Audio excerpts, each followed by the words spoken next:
పితృదేవతలత ఎదురు చూస్తుంటారట. ఎవడైనా గరుకు స్తంభం వేసేవాడు ఉన్నాడా అని చూస్తుంటారట. ఆవుకి మన అభ్యున్నతి కోసం ఈశ్వరుడు ఒక బలహీనత పెట్టాడు. దానికి తోకతో కొట్టుకుంటుంది ఎక్కడన్నా దొరద పెడితే. నిజంగా తోక తగిలితే కర్ర పెట్టి కొట్టినట్టు ఉంటుంది, అలా కొడుతుంది.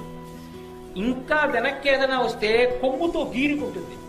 కానీ కంటి కింద దురద పెట్టిందనుకోండి, చెవి పక్కన దురద పెట్టిందనుకోండి, గంగడోలు దురద పెట్టిందనుకోండి, దాన్ని గోక్కోవడానికి ఆధారం లేదు.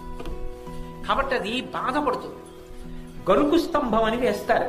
ఆ గరుకు స్తంభం వేస్తే అది ఏం చేస్తుందంటే, కంటి కింద దురద పెడితే కంటిని ఇలా పెట్టి ఎంతవరకు గోక్కోవాలో అంతవరకే గోక్కుంటుంది. గంగడోలు దురద పెడితే గంగడోలు దానికేసి రుద్దుతుంది. అలా ఆవు కానీ గరుకు స్తంభాన్ని రుద్దినప్పుడు కొన్ని వెంట్రుకలు రాలి కింద పడిపోతాయి.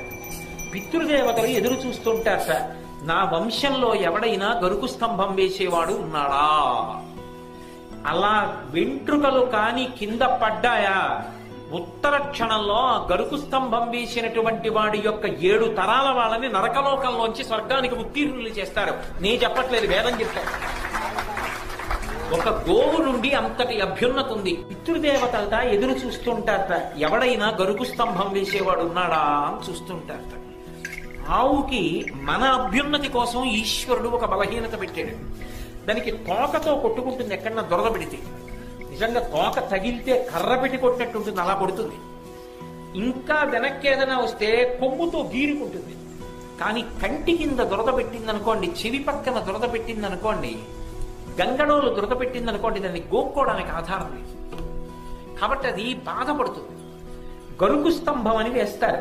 ఆ గరుకు స్తంభం వేస్తే అది ఏం చేస్తుందంటే, కంటి కింద దురద పెడితే కంటిని ఇలా పెట్టి ఎంతవరకు గోక్కోవాలో అంతవరకే గోక్కుంటుంది. గంగడోలు దురద పెడితే గంగడోలు దానికేసి రుద్దుతుంది. అలా ఆవు కానీ గరుకు స్తంభాన్ని రుద్దినప్పుడు కొన్ని వెంట్రుకలు రాలి కింద పడిపోతాయి. పితృదేవతలు ఎదురు చూస్తుంటారట. నా వంశంలో ఎవడైనా గరుకు స్తంభం వేసేవాడు ఉన్నాడా. అలా వెంట్రుకలు కాని కింద పడ్డాయా, ఉత్తర క్షణంలో గరుకు స్తంభం వేసినటువంటి వాడి యొక్క 7 తరాల వాళ్ళని నరకలోకంలోంచి స్వర్గానికి ఉత్తీర్ణులు చేస్తారు. నేను చెప్పట్లేదు, వేదం చెప్తారు. ఒక గోవు నుండి అంతటి అభ్యున్నత ఉంది. పితృదేవతలత ఎదురు చూస్తుంటారట. ఎవడైనా గరుకు స్తంభం వేసేవాడు ఉన్నాడా అని చూస్తుంటారట.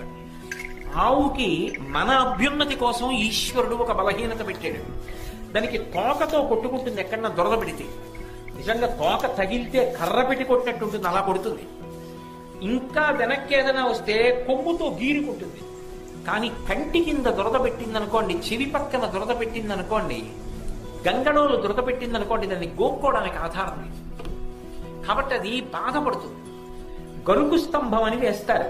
ఆ గరుకు స్తంభం వేస్తే అది ఏం చేస్తుందంటే, కంటి కింద దురద పెడితే కంటిని ఇలా పెట్టి ఎంతవరకు గోక్కోవాలో అంతవరకే గోక్కుంటుంది. గంగడోలు దురద పెడితే గంగడోలు దానికేసి రుద్దుతుంది. అలా ఆవు కానీ గరుకు స్తంభాన్ని రుద్దినప్పుడు కొన్ని వెంట్రుకలు రాలి కింద పడిపోతాయి. పితృదేవతలు ఎదురు చూస్తుంటారట. నా వంశంలో ఎవడైనా గరుకు స్తంభం వేసేవాడు ఉన్నాడా. అలా వెంట్రుకలు కాని కింద పడ్డాయా, ఉత్తర క్షణంలో గరుకు స్తంభం వేసినటువంటి వాడి యొక్క 7 తరాల వాళ్ళని నరకలోకంలోంచి స్వర్గానికి ఉత్తీర్ణులు చేస్తారు. నేను చెప్పట్లేదు, వేదం చెప్తారు. ఒక గోవు నుండి అంతటి అభ్యున్నత ఉంది. పితృదేవతలత ఎదురు చూస్తుంటారట. ఎవడైనా గరుకు స్తంభం వేసేవాడు ఉన్నాడా అని చూస్తుంటారట.